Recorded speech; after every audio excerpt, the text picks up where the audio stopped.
খড়বেড়িয়া থেকে হেঁটে সন্দেশখালী যাওয়ার উদ্দেশ্যে রওনা হয়েছিলেন অধীর চৌধুরী। রামপুরে তাদের আটকানো হলো। রামপুরে প্রদেশ কংগ্রেস সভাপতিকে আটকে দিল পুলিশ। আর বাধা পেয়ে রাস্তায় বসে প্রতিবাদ জানাচ্ছেন অধীর চৌধুরী। ঠিক এই রামপুরে গতকালও আটকানো হয়েছিল শুভেন্দু অধিকারীদের।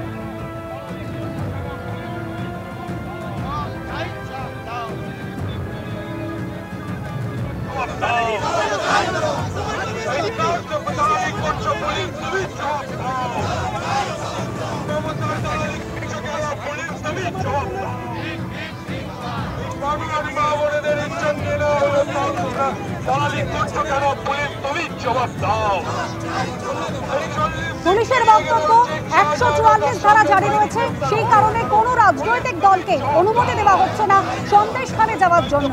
রামপুরে আটকানো হচ্ছে তাদের। যে রামপুর পেরিয়ে সন্দেশখালী যাওয়ার জন্য রওনা হয়েছিলেন অধীর রঞ্জন চৌধুরী, আটকে দেওয়া হলো রামপুরে। ডিআইজি বারাসাত রেঞ্জ সকালেই বলেছেন যে কোনোভাবেই রাজনৈতিক দলকে কোনো প্রতিনিধিকে অনুমতি দেওয়া হবে না যাওয়ার জন্য। বিজেপির ফ্যাক্ট ফাইন্ডিং টিমের সদস্যরা তারা রওনা হয়েছিলেন রামপুরে, তাদেরও বাধা দেওয়া হয়। একেবারে বাঁশের ব্যারিকেড করা হয়েছে রাস্তায়। সেই ব্যারিকেড পেরিয়ে কোনো রাজনৈতিক দলকে অনুমতি দেওয়া হচ্ছে না সন্দেশখালী ঢোকার জন্য। পাশাপাশি বুধবারের টাকির ছবি রেখেছে, যেখানে সন্দেশখালী যাওয়ার জন্য রওনা হওয়ার আগেই সুকান্ত মজুমদারকে বাধা দেওয়া হয় টাকিতে। পুলিশের সঙ্গে বচসা ধস্তাধস্তি, তারপর অসুস্থ হয়ে পড়েন রাজ্য বিজেপি সভাপতি। এবং গতকাল রামপুরে আটক বাধা দেওয়া হয় শুভেন্দু অধিকারীকে। বিরোধী দলনেতা শুভেন্দু অধিকারী তিনি বসে পড়েন, সেখানেই দীর্ঘক্ষণ বসে বিক্ষোভ দেখান।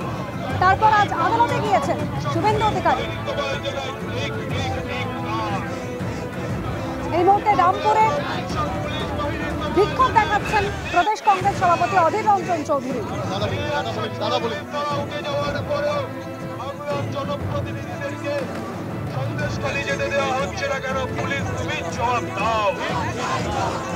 সংসদের বিরোধী দলের নেতাকে সন্দেশখালী ঢুকতে দেওয়া হচ্ছে না কেন? পুলিশ তুমি জবাব দাও। 144 ধারা উঠে যাওয়ার পরেও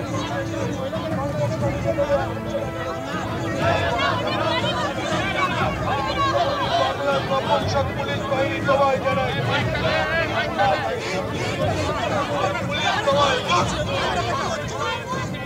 পুলিশ সবাই এই বাংলার নপুংসক পুলিশ বাহিনী সবাই জানাই